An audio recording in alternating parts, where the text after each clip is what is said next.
How's it going, everyone? Sean here from Raw Technique Studios. I want to talk about the YouTube Content ID system. In my last video on royalties, music royalties, different ways to make money off your music, I briefly touched on YouTube Content ID, and I had a couple people asking for a more detailed video on that, so here it is.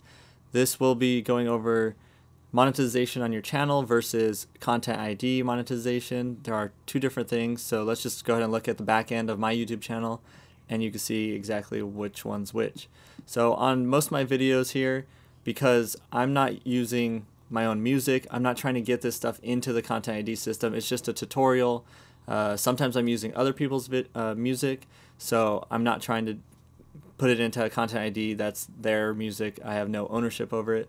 This is just simply tutorials. So for that, I just monetize it. I simply allow ads on my videos.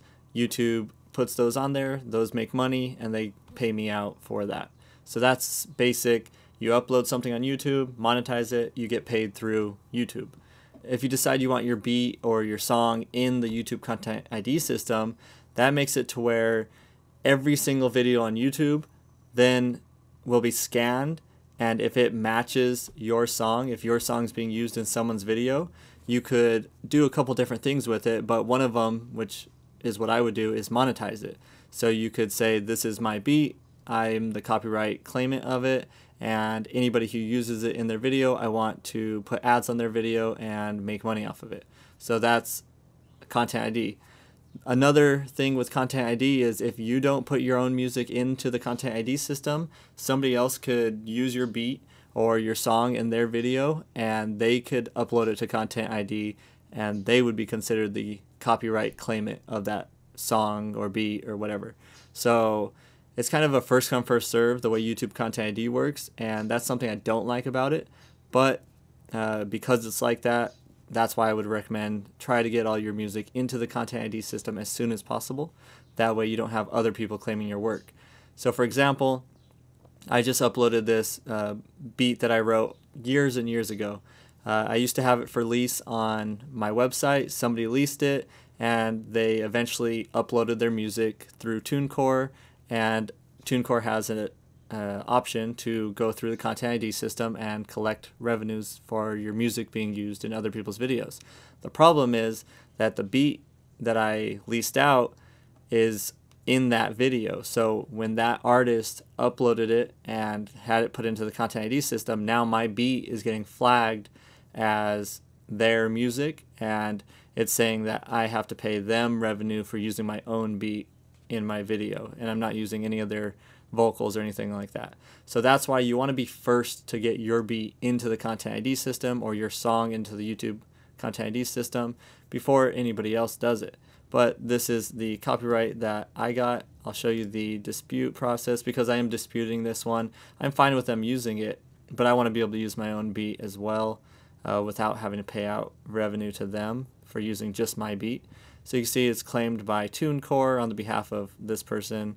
I disputed it, and it usually takes like a month to do the dispute process, but that's just something that happens. That's why if I was to put this beat into the Content ID system back when I wrote it like 4 or 5 years ago, then I wouldn't have that issue. All right, so another thing that comes up is if you're using someone else's song in the video and it matches copyright, there is a possibility that you can still make money off of it, but you're going to be sharing ad revenue. So for example, in this video here, I'm using a Tech9 song, and it's matching copyright because he uses in-grooves to go through the Content ID system, and it's going to be sharing revenue, as you can see right here. This one as well, for this artist, I'm matching Content ID song, and it's sharing revenue to them.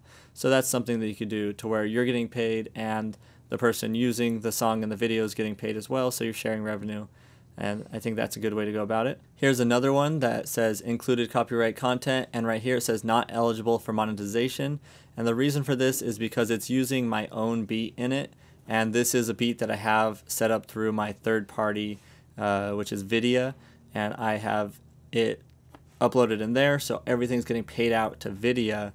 I can't monetize it on my channel and monetize through Vidya, so it's going either one or the other. So if you're monetizing through your channel, it'll look like that, If you're monetizing through a third party, it'll look like that. And they would simply pay me out. Video would pay me out for any money generated using this music in this video. And this one, YouTube, through Google, they'll send you either direct deposit or a check. I do direct deposit. Okay, so this is my video account, which is what I use to get my music into the YouTube Content ID system. And you can see what I have is YouTube monetization is set up here. And then they have Facebook and Instagram, which is still in the beta version, so I just do permit on those. But let me go ahead and click on this so you can see some of the info. Alright, so there's protection policies and YouTube protection. I have it set to monetization. This makes it to where I can monetize people who use my music in their videos. There's also blocks to where if you don't want this song being used in anybody else's videos, you could block them from that. But that's not something I would personally do. It's just available. And then there's also permit, which just allows people to use it and nothing happens. So I like to monetize just so you can make some money off of your song being used. Now let's look at the claims, and I have 2 claims here, so I'll click on the creator and the beat that is being claimed.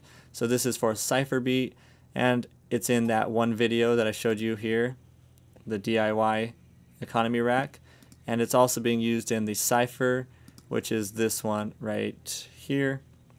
It's the same thing. Alright, and that just makes it to where I'm going to get paid out through here instead of through YouTube directly. Alright, so that's the difference between uploading directly to YouTube and just monetizing on your video itself versus going through a third party. For example, I use Vidya. There's like Tech9 had InGrooves, and then there's TuneCore, some beat sites like BeatStars and Airbit. I don't know if they have it right now, but they used to at least. And that's all different ways to get into this YouTube Content ID system, which allows you to have all of YouTube scanned for use of your music, and you could get it monetized and paid for it being used on other people's videos. All right, so hopefully that broke it down and explained exactly how all this monetization and YouTube Content ID system works. So thank you guys for watching. If you have any questions, let me know down in the comments below. I'll see you guys on the next video. Peace.